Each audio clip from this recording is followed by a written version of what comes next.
O ngayon, magsa-sideline naman tayo.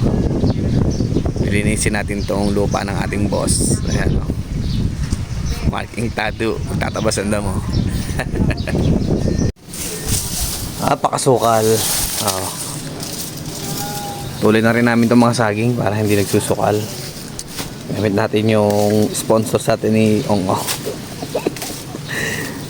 Itak. Ayan, unti-unti na. May mga kahoy din papalagyan na ng cake. Ito na lang, mamaya na to. Mainit pa Mawawalan kami ng lilim.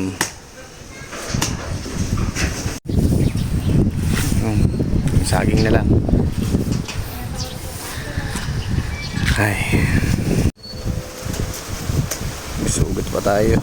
Talasan daw sa paltos. Diba?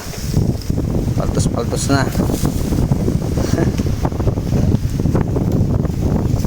Kaya kami na binubunot para hindi na tumubo ulit.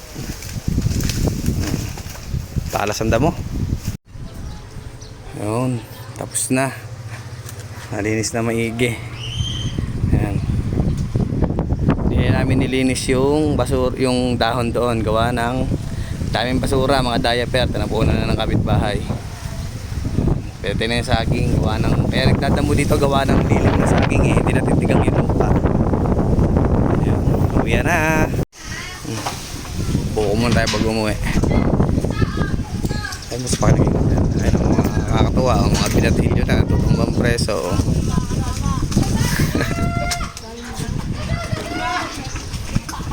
Naglalaro pa pala nito. Nandito kami sa Villa Consolacion sa may Look.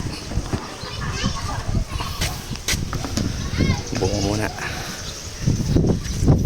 Naglalaro. Natapos din. Malinis na. Ito, tinambakan na ng basura ng kapitbahay. Okay na, masaya na si boss dito.